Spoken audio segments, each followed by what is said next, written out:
하나님은 우리를 위하여 계획을 가지고 계십니다. 그러나 우리는 그 하나님의 계획을 다 알지를 못합니다. 하나님의 계획은 한치도 오차 없이 진행이 됩니다. 그러나 가끔 이 계획이 틀어지는 것처럼 보일 때가 있어요. 그때는 그 이유는 사람들의 불순종 때문에 하나님의 계획이 잠시 늦춰지는 것 같은 그런 착시를 우리가 가질 때가 있는 것입니다. 믿음의 조상 야곱이 팔레스타인 지방에 가뭄이 심해서 먹을 것을 구하러 이제 이집트 땅으로 들어가게 됩니다. 인간들은 먹을 것이 없어서 이집트로 이주를 했지만 여기 하나님의 큰 계획이 있습니다. 하나님의 계획은 이스라엘 백성들을 이제 큰 민족으로 만들기 위한 하나님의 계획이 있었습니다. 원래 하나님이 아브라함을 불렀을 때 이제 이 아브라함이 하나님의 부름을 따라 길을 떠났어요. 그래서 그가 유목민의 삶을 시작을 합니다. 자기 땅이 없이 정처 없이 이리저리 다닙니다. 물과 풀과 가축들의 이 목초지를 따라서 계속 이동을 합니다. 유목민이 되었어요. 가축을 먹이려면 넓은 땅이 필요하고 그곳으로 계속 이동을 해야 됩니다. 그러므로 백성이 많으면 더 많은 가축을 키울 수 있겠지만 그러면 더 많은 가축은 또 더 많은 땅을 요구합니다.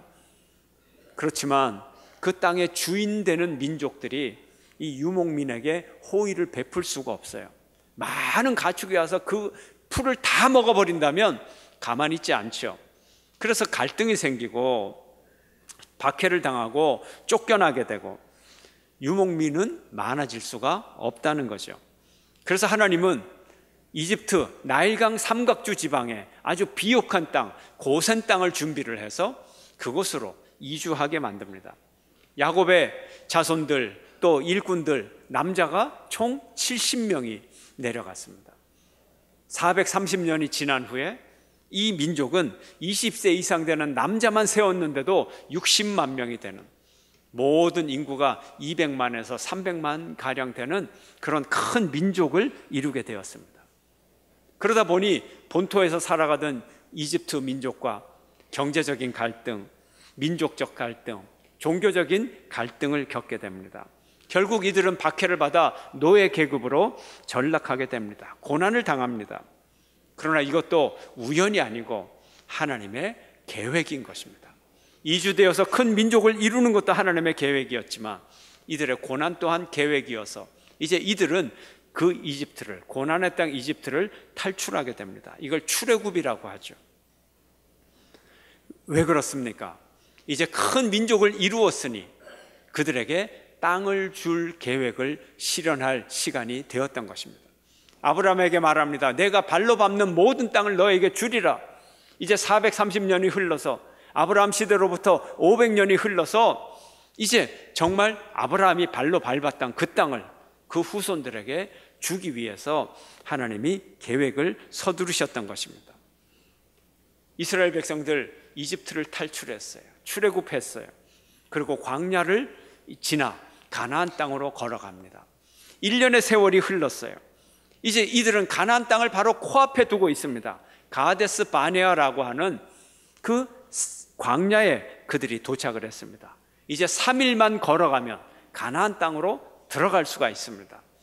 3일 길을 앞두고 이제 모세는 바로 지금 이 지도에 나와 있는 가데스 바네아 중앙에 있는 동그라미 표시, 초록색 동그라미, 이제 화살표 방향으로 3일만 걸어가면 가나안 땅을 들어갈 수 있습니다. 모세는 백성들에게 동기부여를 위해서 정탐꾼을 보냈습니다. 그 땅이 굉장히 좋은 땅이거든요. 그래서 좋은 땅인 걸 알면 이스라엘 백성들이 찬송을 부르면서 승전가를 부르면서 빨리 쳐들어가게 하기 위해서 동기부여를 위해서 12지파 중에 각 지파당 한 명씩 족장을 뽑아서 정탐꾼을 삼았습니다. 12명의 정탐꾼이 이제 가나안을 40일 일정으로 구석구석 정탐을 하게 되었습니다. 40일이 지난 후에 정탐꾼들이 돌아오는데 그 땅에서 난 곡식을 가지고 옵니다. 어떤 정탐꾼은 포도를 가지고 오는데 가나안산 포도를 보니까 포도송이가 너무 커서 들고 올 수가 없으니까 그 포도송이를 남자 2명이서 큰 장대를 끼우고 어깨에 메고 그 사이에 포도를 끼워서 들고 온 거예요. 그리고 정탐꾼들이 보고를 하는데 감탄사가 연발이에요. 와, 그 땅은 좋습니다. 와, 그 땅에서 나는 곡식을 보니까 포도송이가 참외 많고 어떤 거는 수박 많합니다. 와, 그 땅은 너무 좋아요. 와, 그 땅은 정말 젖과 꿀이 흐르는 땅이에요. 와, 그 땅에 사는 사람들을 보니까 키가 그냥 전부 3m 거인들이었어요. 와, 그 땅의 성은 정말 견고하고 크고 강했습니다. 이런 보고를 합니다. 갈렙이 말합니다. 그러니 우리가 곧 올라가서 그 땅을 차지합시다. 우리가 능히 이길 수 있습니다. 그랬더니 아까 보고했던 그 정탐꾼들이 큰 소리를 치면서 난리가 났습니다. 아닙니다. 절대 올라가면 안 됩니다. 내가 뭐라 그랬어요? 그 땅은 부유한 땅이고 견고한 땅이고 그 땅에 사는 사람들은 거인이 산다 그랬잖아요. 우리는 그들을 이기지 못합니다. 이렇게 얘기를 하는 거예요. 그리고 이렇게 보고를 합니다. 민수기 13장 33절 다 함께 거기서 네피림 후손인 아낙 자손의 거인들을 보았나니 우리는 스스로 보기에도 메뚜기 같으니 그들이 보기에도 그와 같았을 것이니라 하면, 여기서 네피림 후손이 뭐예요? 네피림 후손, 창세기에 나오는 전설적인 거인족이에요. 하도 커서 도대체 이 사람들의 DNA가 사람인지 천사인지도 모르는, 그러니까 가나안 땅에 사는 사람들이 얼마나 커 보였으면 말이죠. 이 전설 속에 나오는 그런 인물의 후손이라는 거예요. 그렇게 크게 보이는 거예요. 그리고 자신들을 보니까 메뚜기 같더라는 거죠. 메뚜기. 어떻게 자기를 이렇게 메뚜기처럼 봅니까? 아니, 사람이 얼마나 작았으면 메뚜기라 그래요. 메뚜기. 상대방은 뭐라고요? 네피림 자손, 아낙 자손, 전설의 거인족, 키가 장대같이. 그리고 자기들은요, 한쪽은 너무 과장되어 있고 한쪽은 너무 축소되어 있는, 자기들을 그렇게 봤다는 거예요.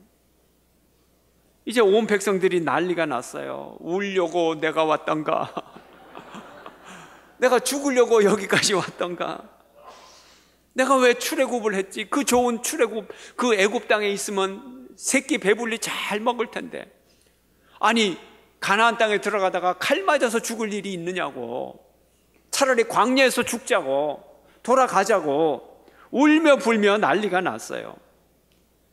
이 모습을 바라보던 여호수아와 갈렙이 또 너무 가슴이 찢어질 것 같아요. 옷을 찢으며 말합니다. 우리가 정탐한 땅은 정말 좋은 곳입니다. 근데 그것을 우리에게 주셨어요. 우리가 올라가서 차지할 수가 있습니다. 두려워하지 마십시오. 그들은 우리의 밥입니다. 우리의 먹입니다. 이렇게 고백을 하는 거예요. 이 차이점이 뭐예요? 자아상의 차이예요. 자아상의 차이예요. 백성들의 자아상이 메뚜기예요. 메뚜기. 자기 스스로를 메뚜기로 보았어요. 가나안 땅을 쳐들어갈 용기가 없었어요. 그러나 여호수아와 갈렙은 우리는 그들을 단숨에 이길 수 있습니다. 단숨에 먹을 수 있습니다. 여호수아와 갈렙의 자아상은 용맹한 사자상이었어요. 인생은 자아상대로 되는 거예요. 역사는 그 민족의 집단적 자아상으로 흘러가는 거예요. 사람은 자아상대로 말을 하고 하나님은 그 말을 이루어 주시는 거예요. 자아상대로 만들어지는 인생, 말대로 이루어지는 인생입니다.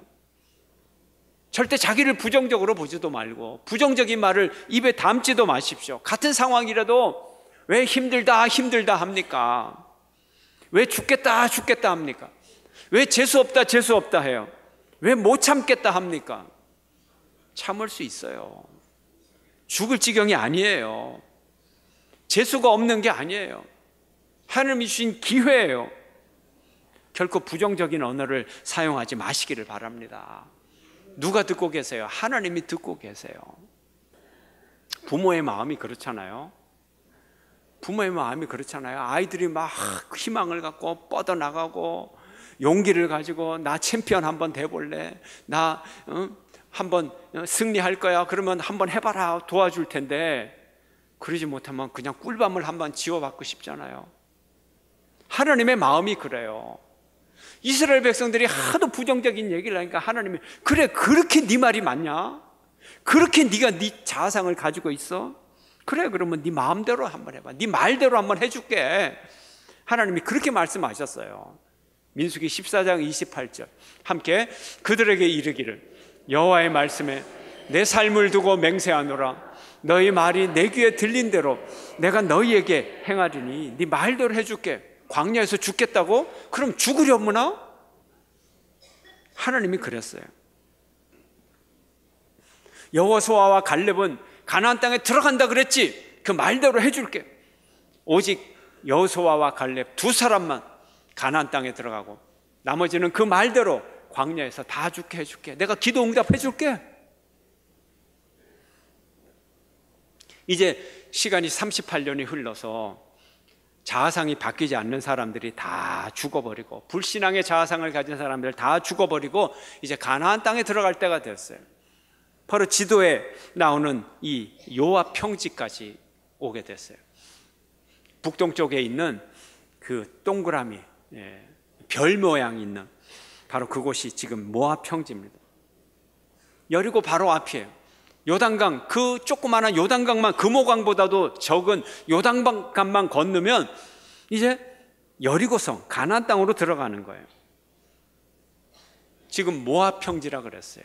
모압의 왕이 큰일이 났어요. 자기 나라에 이주민이 들어와서 살아가는데 인구는 200만에서 300만이 되고 얼마나 힘이 센 민족인지 몰라요. 왕이 큰일 났어요. 이길 방법이 없어요. 왕이 좋은 꾀를 생각해냈어요. 내가 군사력으로 이길 수 없으니까 이 백성을 저주받도록 하자. 그래서 당대의 세계적인 점쟁이 발람이라고 하는 점쟁이를 데려왔어요. 이 발람은 그 당시에 최고의 점쟁이였어요. 점술가였어요. 그런데 이 점술이 잘 통하는데 이 발람이라고 하는 점술가는 특징이 있어요. 엉터리 이 가짜 예언자인데 하나님의 음성을 들어요.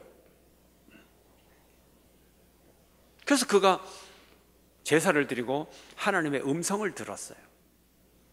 이제 모압 왕은 이 저주를 해달라고 부탁을 했고, 이 발람이라는 점쟁이가 하나님의 음성을 들었는데 하나님의 음성이 바로 오늘 본문의 내용인 거예요. 8절 9절 함께 읽겠습니다. 다 함께. 하나님이 그를 애굽에서 인도하여 내셨으니 그 힘이 들소와 같도다. 그의 적국을 삼키고 그들의 뼈를 꺾으며 화살로 쏘아 꿰뚫으리로다. 꿇어앉고 누움이 수사자와 같고 암사자와도 같으니 일으킬 자 누구이랴. 너를 축복하는 자마다 복을 받을 것이요 너를 저주하는 자마다 저주를 받을지로다. 아멘. 저주하라고 복채를 줬는데 오늘 이 말씀은 저주가 아니에요. 축복이에요. 축복이에요. 이스라엘 백성들이 굉장히 강해졌어요. 애굽에서 인도하여 내는데 그 힘이 뭐 같다고요? 들소와 같다고요. 이렇게 힘센 들소가 되었어요. 아까 조그마한 메뚜기가 들소와 같은 존재가 되어버렸어요. 적국을 삼키고 들소의 뿔로 박으면 뼈가 부러지고, 그리고 들소가 하도 세서 들소와 같은 힘으로 화살을 쏘면 화살을 맞은 사람이 화살이 구멍을 뚫고 지나간다는 거예요. 화살은 그런 게 없어요. 화살은 그냥 탁 박히는 거예요. 그런데 화살이 얼마나 셌으면 화살이 구멍을 뚫려서 지나가 버리니까 총알 같은 화살이 되는 거죠. 이렇게 힘센 민족이 됐어요. 또 사자가 됐다고 말합니다. 사자 보세요. 얼마나 힘이 센 사자예요. 정말 무서운 존재입니다. 38년을 지나면서 이스라엘 민족이 이런 민족이 되어버렸어요. 이제는 저주하고 싶어도 저주할 수가 없어요. 왜요? 이스라엘 민족을 저주하면 그가 저주를 받고, 이스라엘 민족을 축복을 하면 그가 축복을 받는 그런 민족이 되었습니다. 대단한 민족이 되었어요. 여호수아와 갈렙이 사자의 자상을 가졌는데 이제 이 자상이 집단적으로 이스라엘 민족 전체에게 퍼지게 되었던 것입니다. 여러분에게 질문을 던집니다. 메뚜기가 몇 년 지나면 사자가 될 수 있을까요? 몇 년 걸릴까요? 메뚜기가 사자 되는데 38년이요. 이스라엘 백성들은 38년이 걸렸다고 말합니다. 그러나 그것이 아닙니다. 메뚜기는 사자가 될 수 없습니다. 38년이 아니라 380년, 38만 년이 지나도 메뚜기는 사자가 될 수가 없어요. 그러면 이스라엘 백성들의 38년은 무엇인가? 메뚜기가 사자가 될 수가 없기 때문에 메뚜기들이 다 죽는 시간을 기다린 거예요. 그게 38년이 걸린 거예요. 자연적으로는 메뚜기는 사자가 될 수 없어요. 인간이 가진 메뚜기상도 자연적으로는 사자상이 될 수가 없어요. 여기서 중요한 믿음의 법칙을 우리는 하나 발견합니다. 그것은 하나님을 믿는 믿음 안으로 뛰어드는 결단인 것입니다. 하나님의 믿음 안으로 들어가는 결단이 있으면 메뚜기가 사자가 될 수 있습니다. 아브라함을 볼까요? 아브라함은 믿음의 조상이었습니다. 그러나 그가 믿음의 조상이 되기 전에 그는 우상집의 아들이었습니다. 아버지는 우상을 만들어서 파는 사장님이고 아브라함은 아버지 밑에서 이제 그 가게 일을 보는 점원이었습니다. 하루는 아버지가 먼 길을 떠나면서 아들에게 가게를 맡깁니다. 가게를 잘 보고 있거라. 시간이 지나서 한 젊고 건장한 귀족이 찾아왔습니다. 그 집에 있는 여러 우상들을 보다가 조그만한 한 30cm짜리 우상을 하나 골랐어요. 요즘 말로 카운터에 가지고 왔어요. 이 우상이 얼마입니까? 값은 얘기 안 하고 아브라함이 그 귀족에게 말합니다. 귀족님, 이 우상은 왜 사시는 거죠? 귀족이 대답합니다. 이 우상이 나를 지켜줄 거 아닌가? 아브라함이 또 묻습니다. 우상은 이렇게 작고요. 30cm밖에 안 되고요. 귀족님은 풍채도 좋으시고 키도 크신데 어떻게 이 작은 우상이 큰 귀족님을 지켜줄 수 있을까요?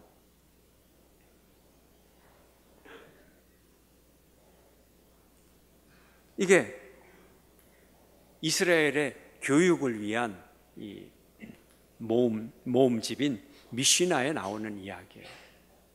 미시나는 꼭 질문으로 끝나요. 그 다음 이야기가 어떻게 전개가 될까요? 아버지가 돌아와서 아브라함에게 무슨 말을 했을까요? 두 가지 질문에 여러분 한번 대답해 보시기를 바랍니다. 어젯밤에 나무로 된 어젯밤에 만든 30cm 우상이 키 큰 그것도 건강한 귀족을 지켜줄 수 있을까요? 누가 누구를 지켜야 될까요? 귀족이 그 우상을 사갔을까요?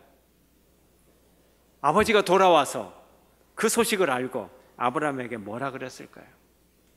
아마 설교 시간에 감히 얘기할 수 없는 그런 단어로 네가 가게를 다 말아먹으려고 그러느냐, 이 사업을 다 망하게 하려고 하느냐, 이 아무개야 아마 그랬을 거예요. 예. 그 당시 우상장사는 큰 사업이었거든요. 한 도시의 주요 사업이었거든요. 아브라함에게 갈등이 깊어졌어요. 내가 이렇게 사기를 치면서 살아야 될 것인가?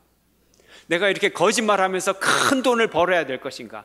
이렇게 거짓말을 하면서 이 도시에서 제일 큰 부잣집 행사를 하며 살아가야 될 것인가? 갈등했어요. 이때 그에게 하나님이 나타나셨습니다. 창세기 12장 1, 2절의 말씀입니다. 함께 읽겠습니다. 여호와께서 아브라함에게 이르시되 너는 너의 고향과 친척과 아버지의 집을 떠나 내가 네게 보여줄 땅으로 가라. 내가 너로 큰 민족을 이루고 네게 복을 주어 내 이름을 창대하게 하리니 너는 복이 될지라. 아멘. 그는 거짓말하는 현실이 싫었지만은 그러나 하나님께서 떠나라고 하는 그 현실은 너무 비현실적이었어요. 그러나 그는 인생을 걸고 믿음 안으로 들어갔습니다. 그는 하나님의 말씀에 순종하여 길을 떠났습니다. 믿음으로 들어갔어요. 이 결단이 그에게 있었어요. 그에게 변한 것이 하나 있었어요. 진짜 변한 것이 있었어요. 그에게 땅도 없고 자식도 없고 아버지도 없고 본토도 없고 친척도 없고 다 없어졌지만 그에게 진짜 생긴 것이 하나 있었어요. 그것이 무엇인가요? 참된 자아상이 그에게 생겼어요. 하나님의 말씀을 듣고 하나님을 만나자, 그를 믿자, 그에게 자아상의 변화가 생겼어요. 나는 더 이상 사기꾼 우상장사가 아니야. 나는 더 이상 사기꾼 우상장사의 아들이 아니야. 나는 하나님의 아들이야. 나는 복의 근원이야. 우상이나 팔아서 부자 되는 그런 존재가 아니고 나는 하나님으로부터 축복을 받은 존재가 되었어. 내가 밟는 땅이 내 땅이 될 것이야. 나의 후손으로부터 많은 민족이 나오고 나는 민족들의 조상이 될 것이야. 나를 축복하면 그 사람이 복을 받고 나를 저주하면 그 사람이 저주를 받으리라. 나는 이런 존재야. 그에게 자아상이 새로워졌던 것입니다. 창조주 하나님께서 메뚜기를 사자로 만들어 주시는 거예요. 메뚜기가 사자가 되려면 하나님을 만나고 하나님의 말씀을 듣고 그를 믿어야 되는 거예요. 이런 역사가 여러분에게도 일어나기를 축원합니다. 다윗 왕은 어떤가요? 다윗 왕 앞의 왕은 사울 왕입니다. 사울 왕이 하나님의 버림을 받았어요. 그리고 새로운 왕을 만들었습니다. 아주 위험한 일이에요. 사울 왕이 그를 알면, 이 사실을 알면 이제 왕이 될 사람을 죽여버릴 거예요. 사무엘이 몰래 이새의 집에 가서 그 아들 중에 하나를 선택하여 왕을 삼습니다. 키 크고 멋있는 큰 아들이 아니고 코 흘리게 보잘것없는 막내 아들 다윗을 선택을 했어요. 그에게 기름 부어 그를 왕으로 삼았어요. 한번 읽어볼까요? 사무엘상 16장 13절 다 함께. 사무엘이 기름불을 취하여 그 형제 중에서 그에게 부었더니 이날 이후로 다윗이 여호와의 신에 감동되니라. 아멘. 사무엘이 기름을 붓자 다윗이 여호와의 신에 감동이 되었어요. 무슨 기름을 부었다고요? 왕이 되는 기름을 부었어요. 감동을 받았어요. 무슨 감동을 받았을까요? 왕이 되는 감동을 받은 거예요. 성령께서 임하셔서 그의 자아상을 왕으로 변화시켜 주었어요. 그가 왕의 자아상을 가졌기 때문에 그 이후로 찾아오는 그 엄청난 시련들을 그는 다 이길 수 있었어요. 내가 왕이야. 내가 왕의 기름 부음을 받았어. 내가 왕의 기름 부음 받은 이 존재로서 나보다 먼저 기름 부음 받은 그 왕을 내 손으로 죽일 수는 없지. 하나님의 기름 부음이 내게 있어. 자아상이 변했던 거예요. 하나님의 기름 부음은 우리에게 감동을 주는 거예요. 하나님의 감동을 받으면 우리의 자아상이 달라지는 거예요. 우리는 자아상을 바꿔야 돼요. 메뚜기의 자아상을 버려야 돼요. 세상의 욕망이 만든 자아상, 세상의 욕심을 따라서 오늘날의 교육이 그런 자아상을 자꾸 만들어요. 여러분의 자녀들 자아상, 세상이 만들어준 자아상, 세상의 욕망이 만들어준 자아상, 죄악이 만들어준 자아상, 상처가 만들어준 자아상, 마음속에 잔뜩 상처를 가지고 세속적인 가치관이 만든 자아상, 이런 자아상이 아니에요. 이런 자아상이 아니에요. 성령의 기름 부음 받은, 성령의 감동함을 받은 자아상, 하나님의 거룩한 자아상으로 여러분의 자아상을 새롭게 하길 주의 이름으로 축원합니다.